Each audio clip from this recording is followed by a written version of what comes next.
And we are back with the GSMC Wrestling Laureate podcast brought to you by the GSMC Sports Network.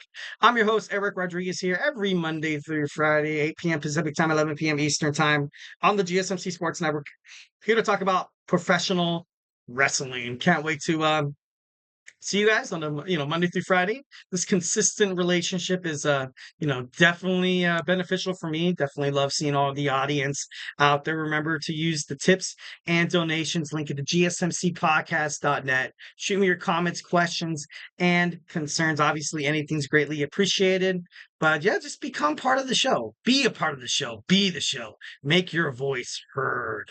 Ooh, those are some powerful words. Help the show, the GSMC Sports Network. So yeah, remember to Superman punch that like and subscribe button to the show. Also follow the show, the GSMC Wrestling Laureate podcast, and also join GSMC Wrestling, the GSMC Sports Network, where we just have podcasts and podcasts and podcasts about everything in terms of the sports world. You turn on Sports Center, you turn on Fox Sports, you turn on any show when it comes to sports, and you just it's sometimes it's the same stuff over and over again. But this network, we pride ourselves on just making sure that the sports public gets all the cool factoids. Also that we share the same love of sports just like you guys do. So be a part of this GSMC Sports family. Subscribe to the network. You will never ever regret hitting that subscribe button. I give you the Eric Rodriguez guarantee. So hey, you can take that to the bank. I don't know why you're not doing it right now. What are you doing with your life? I'm just kidding. All right, moving on. So recently in an interview, we saw Dave Bautista say that if he could, but besides Drax, obviously the work he's doing with Drax is, pretty damn impressive. Like if he wasn't doing that, if he had to choose a new superhero role, he wanted to be, Bane. He wanted to be Bane from the DC comics, the villain of Batman. So Dave Bautista, I feel like he would put that role pretty damn well. Honestly, 1,010% well. I like that role for him. I think 1,010%.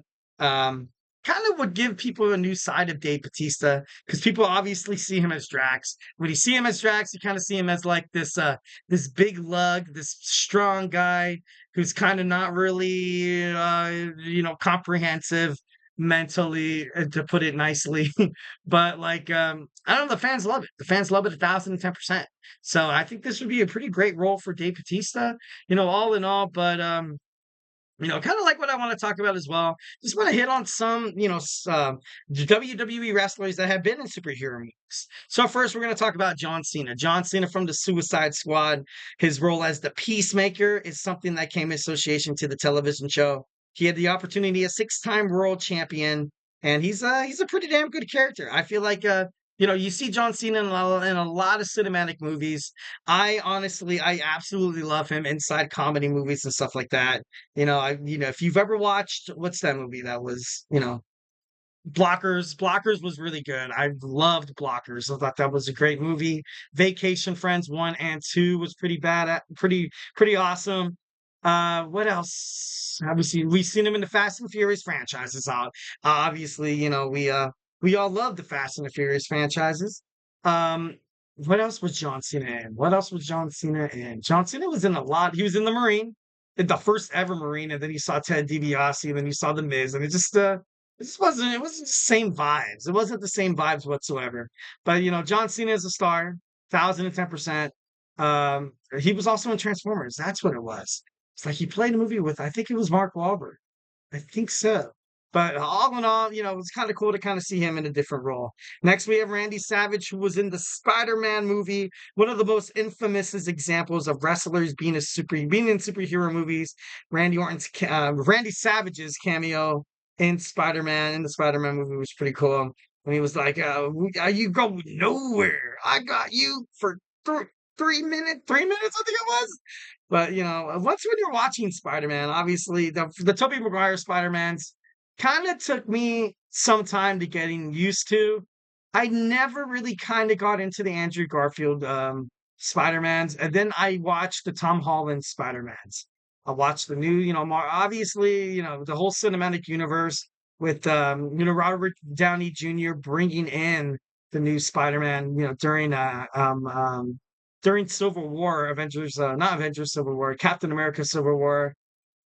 He brought this kid from Brooklyn, not Brooklyn, Queens, from Queens. I think he's from Queens. Tom Holland's Spider-Man. I just fell in love with him. I was like, dude, this is badass. This is so cool. And then I heard in the third Spider-Man, I think it was No Way Home. No Way Home. And then I heard that there was going to be cameos from Tobey Maguire's Spider-Man, also Andrew Garfield's.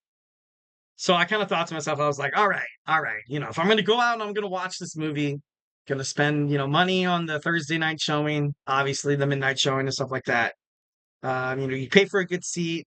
It was jam-packed full. I had my cherry Slurpee, and it was cold as hell inside the theater. I don't know why my go-to snack for the movie theater is it was a cherry slushie, also some red vine licorice.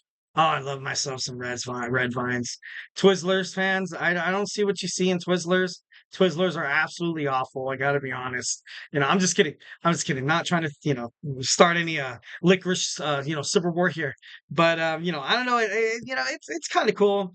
Randy Savage, a huge mark inside the World Wrestling Federation, and then he would move to WCW. But overall, I love the Macho Man Randy Savage.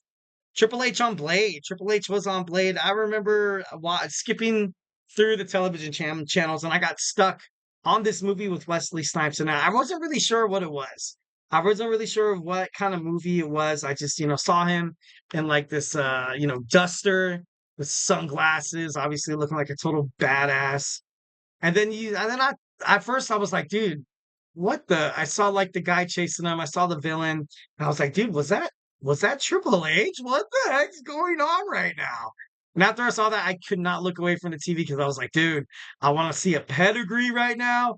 What's up? That'd be so cool. Right on Wesley Snipes, a vampire pedigree for the 1-2. One of these sucks his blood out of his. I'm just kidding. That's the unlikeliest of scenarios that would have happened.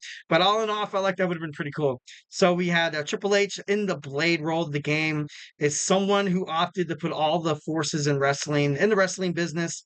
Also, it led him to charge in the main roster creative that he's doing right now. Pretty damn good job. Next, we have Kevin Nash and the Punisher. Kevin Nash portrayed a villain inside the Punisher. Although it was no, it was no John Wick. It was no Magic Mike for that matter. You know, um, Kevin Nash. I feel like Kevin Nash is a great actor. I feel like he can kind of do it all there. I feel like he can kind of do it all. Obviously, one of my favorite movies from Kevin Nash was actually not the Punisher. I remember watching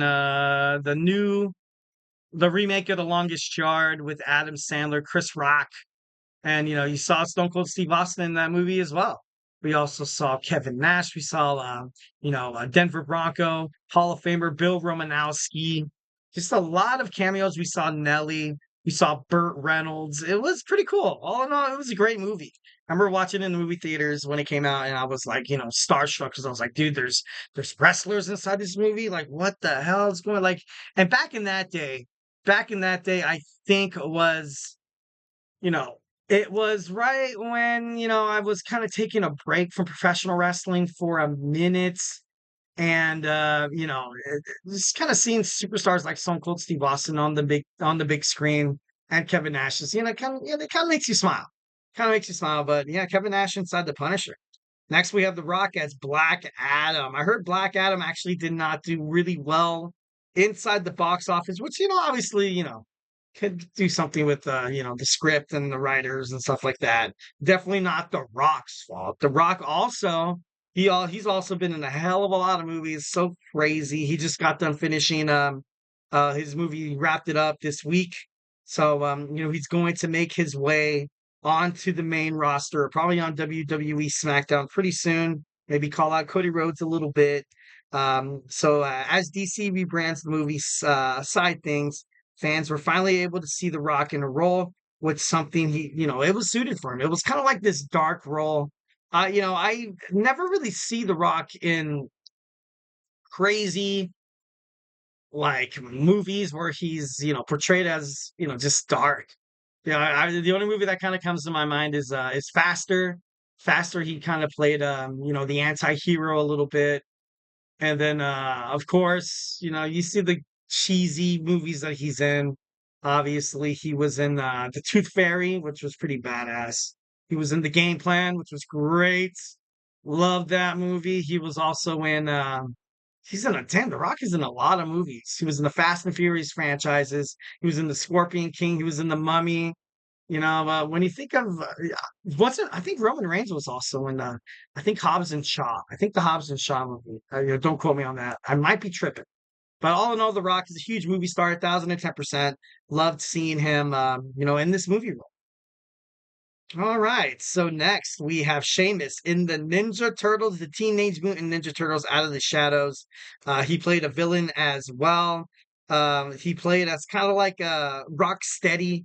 Obviously, Bebop and Rocksteady. He wasn't a rhino, which was kind of shocking because you see I watched the Ninja Turtles growing up during the 1990s, and they were my shiz, man. It was pretty awesome. But he came out the shadows as Rocksteady. Sheamus was he played a strong role, and being a physical presence seemed threatening. And obviously, you had the Ninja Turtles go out there and try to, Michelangelo, Raphael, Leonardo, and Donatello going out there and trying to show Sheamus who's boss. Talk about battling brutes. Maybe that's where he got this idea from, getting a team together from Rich Holland and Pete Dunne. Be like, oh, we must be the Ninja Turtles, mate. I'm just kidding. No, that'd be pretty funny. Pretty cool. Next, we have Seth Rollins in the Captain America 4 Brave New World movie. Obviously, has not aired yet. Seth Rollins' superhero role has not yet made it to cinema, but the former Shield star has already been spotted filming his part in the latest installment of the Captain American franchise. It's a big step for him in terms of acting. Also, it grows his name and value outside of becoming a wrestler. I agree with that 1,010%. I think also Seth Rollins was in Sharknado too, but that was awful movie. It was trash. It's so crazy how many movies come out, and like there's a lot of movies. Like my library is very limited to like action comedy, maybe some rom-coms. I do love myself, some on a Sunday night, but when football's not on a Sunday night, curled up in a blanket, eating snacks, the kids are chilling, and watching some 13 going on 30. I'm not afraid to say it. I'm sorry. I do love some rom-coms. Who does? If you're a man and if you love rom-coms and you're free with me, hit up that chat button. I'll pay you money. I'm just kidding. No, but I don't know why rom-coms are awesome. Like I don't know why people give it such a bad rap. All right, and lastly, of course, what started this conversation was Drax, Dave Bautista, playing an Avenger, Guardian of the Galaxy. Obviously the partner of Star-Lord, Gamora, Rocket, Groot, and then Drax. And they hit the scenes back in damn. When was it? 2013 was the first movie, I think, or was that the second one? No, but they came out pretty big. I remember, phase three of the Marvels, not phase three. I think it was phase two. I think when they came out. Sorry, Marvel. Sorry, a nerd talk here. But no, to be honest, I love Dave Bautista. He plays a really good Drax. Honestly, I don't see anybody else filling that role better. But kind of interesting to find out how if he would play another superhero, he would prefer to be Bane. That's kind of cool. All right, guys. So, hey, do not go anywhere. We're going to jump on into our fourth segment. We're going to talk on some way too early Bash of Berlin predictions, some matches that I think are going to take place, some feuds that might fold out and might end here at Bash of Berlin. So, go ahead and, get ready for this amazing fourth segment, especially if you're excited about talking about Bash of Berlin. We're going to talk about it now.